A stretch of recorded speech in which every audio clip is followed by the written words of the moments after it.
Hey loves, it's Britt, and in this video, I wanted to talk about natal Venus in the eighth house, and I'm excited to talk about this. This is one of the most fascinating placements of Venus in the natal houses, at least I think it is.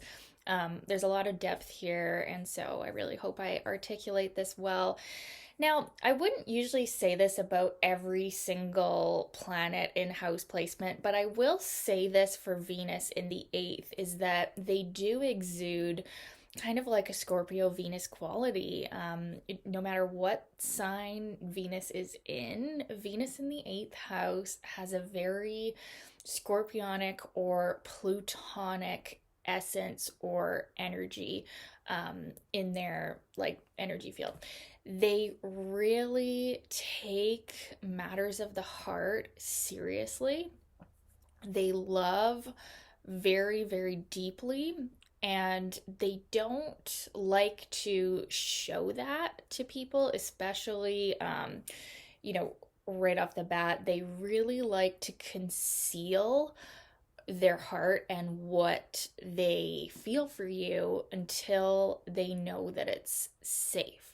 Now, you could have other things modifying that a bit, like a very strong Mars or, Venus in a more outgoing sign. But usually, even with that, these people do like to kind of like keep their Venus locked up or hidden away until they've proven that you are worthy to get this loving part of them. Now, that's not to say that they can't have affairs or casual relationships, because they can have, one night stands or, affairs and more like, lighthearted situationships and relationships, but they won't show their heart in those situations. So they can almost, with this placement, they can be so highly sexual that they end up in situations or relationships or yeah, like one night stands or situations like that where it actually makes them so uncomfortable because they need to trust you, but their high sex drive pulls them into situations that, yeah, maybe they don't fully agree with. So, this is one where we can have like, it's different than Venus in the fifth, where it's like, they can be more prone to affairs and lighthearted casual relationships, and they love it and they feel joy in that with that placement. But with Venus in the eighth, it's like they get drawn into these situations or these plutonic relationships, and then they feel uncomfortable being so vulnerable or being so, intimate with someone, because that's really what we have here is like they are so serious. They're so incredibly deep and loyal and passionate that they really do want to be monogamous. They really do want to be with their true, like, one love soulmate, but their passions and their desires and their tendency to get involved in relationships that are plutonic in nature can kind of pull them into situations that end up making them uncomfortable. So they can actually end up, kind of having even some shame in these situations or yeah, it's very deep, it's very complex. At least that's what I've seen, is that they can sometimes get themselves involved in situations or relationships that are going against their moral or going against, what they truly desire, which is like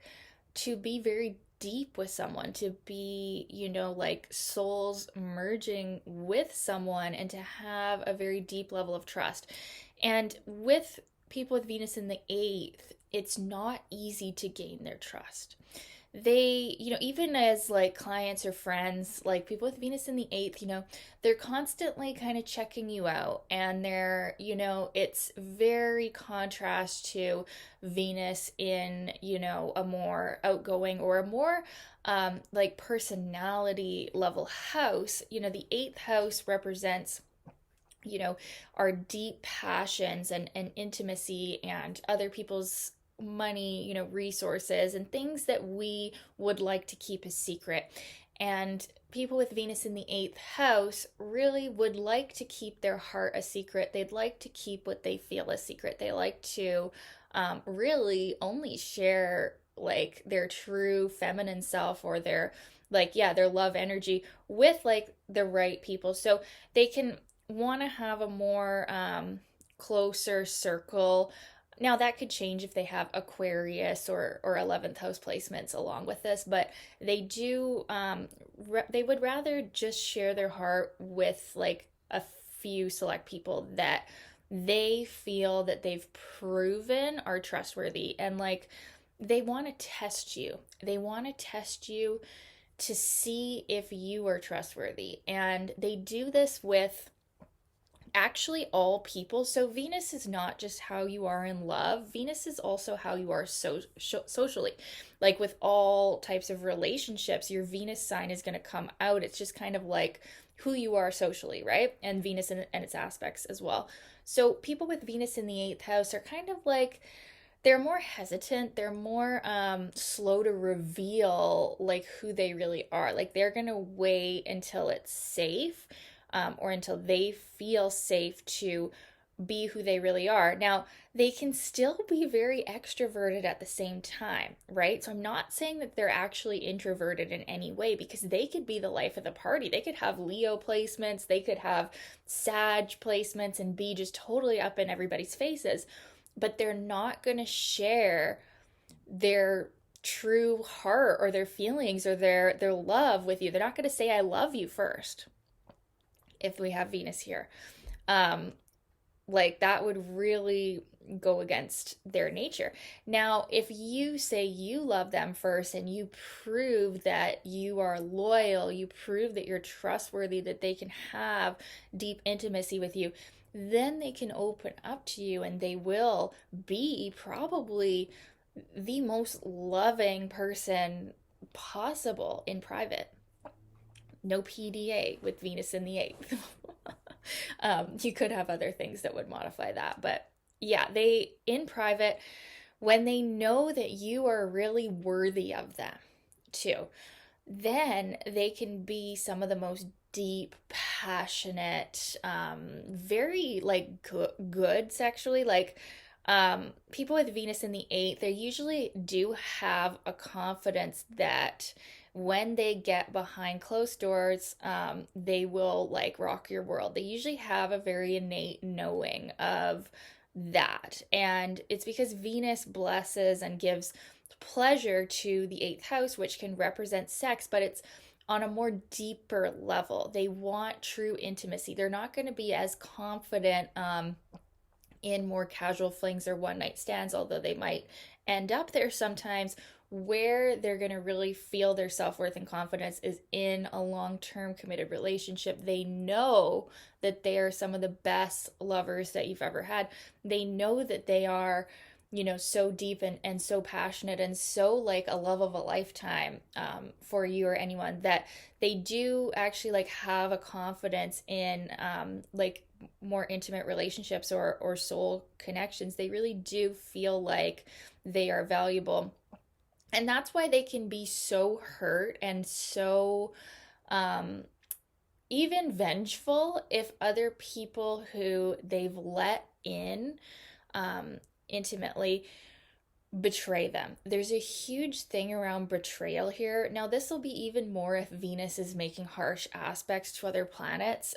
But usually, even just with Venus in the eighth, there's like that fear of being betrayed. And so that's why they're so slow to open up. That's why they don't want to give you everything. Like if you've only known them for a day, if you've only known them for a month, you don't really know them yet. with Venus in the eighth, and they are hesitant in showing who they really are because they want you to prove, like I said, that you're not going to betray them. You're not going to, um, you know, cause them to go through heart wounding of any sort. So there's a kind of a calculatingness, like I said, like with this Venus, where they they don't allow their love energy to flow freely, and this actually harms them in more ways than not, because here is the thing about Venus in the eighth, and this is, technically a placement that is in detriment because we have Venus naturally ruling over Taurus in the second house. Venus in the eighth house is technically, because Scorpio rules the natural rulership of the eighth house, this is technically a detrimental position. This is a difficult position. And I believe the reason why that is because they are so hesitant, so withholding of Venus here.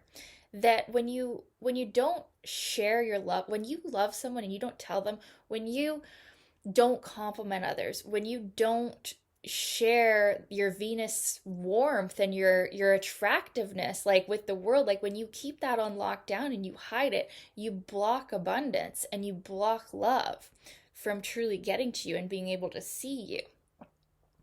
Now, that's not to say that I'm saying that you guys have to go out there and like start doing things that make you feel really uncomfortable and like, putting yourself out there and sharing in a way that is like, making you feel like huge anxiety. I'm not saying that.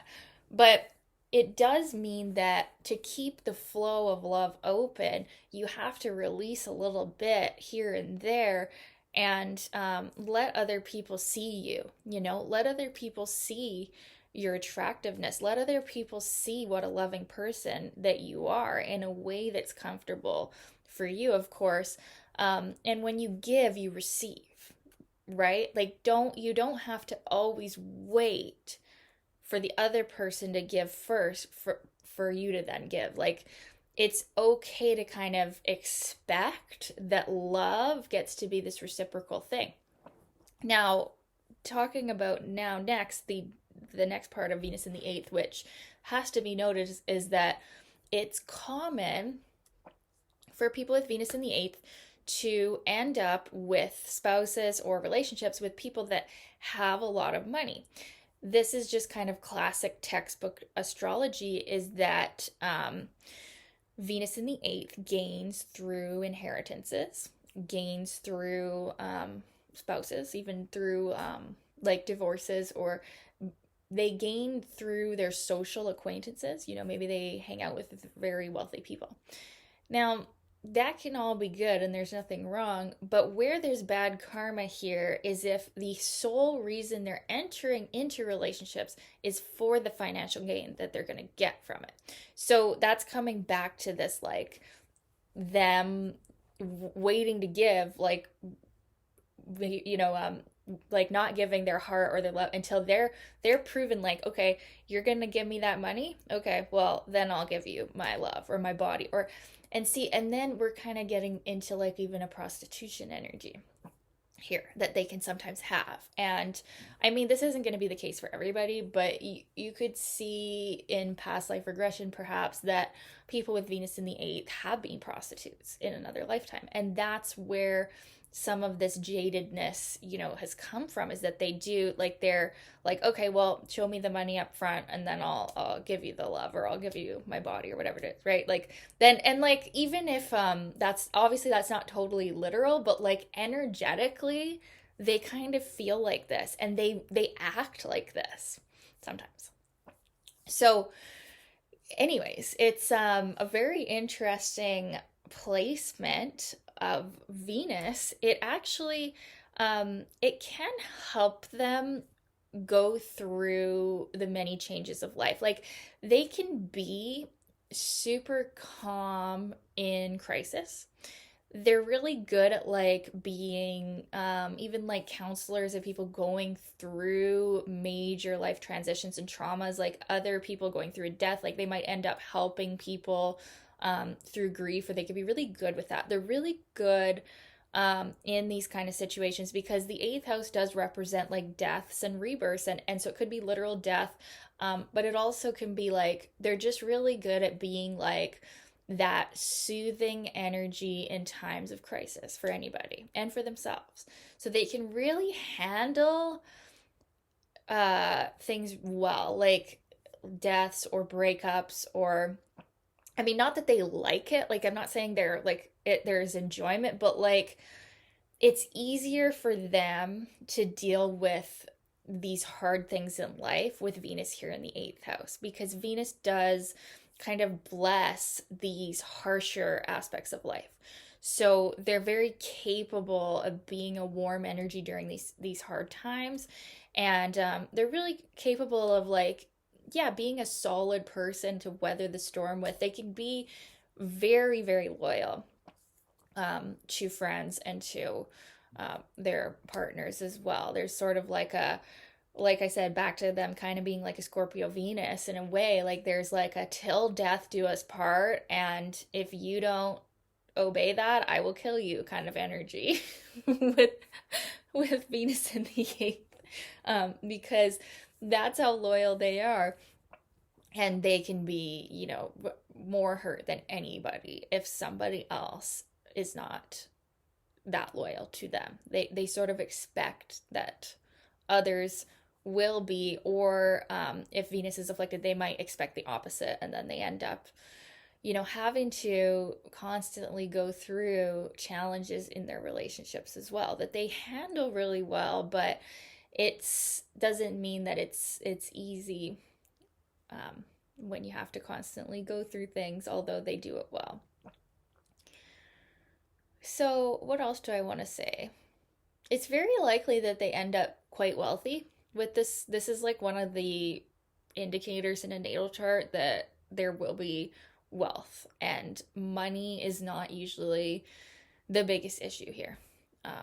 When we have Venus in the eighth, it's more lovingness and love and heart wounds that can be the issue rather than financial things. But greed or greed, lust, you know, I mean, these things are obviously challenges for everybody on planet Earth, but Venus in the eighth has to really, I feel like they have to like check themselves sometimes, check their own integrity and motivations in entering a relationship or entering a social setting, and make sure that they're not in it for just like to get, right? And the only reason they would do that is when they're feeling this like scarcity energy, right? They need to realize that they're some of the like most well-off people on the planet, like because they're such an asset to anybody in a relationship because of how actually amazing they are as lovers. And then also this is one of the placements where you do end up doing really well with money. So you don't have to be in this scarcity energy. You can be in abundance, because with this placement, that's not going to be as much of an issue for you. So yeah, I hope that I've done all right about describing this placement. I know that this is a placement too. You guys probably aren't going to like being told what you are even, but this is my interpretation. Obviously, take what resonates, leave what doesn't. And I would love to know your experience of having this placement, or if you're with someone who has this placement, I would love to know how it's been for you. Okay, thanks for watching, you guys. Bye.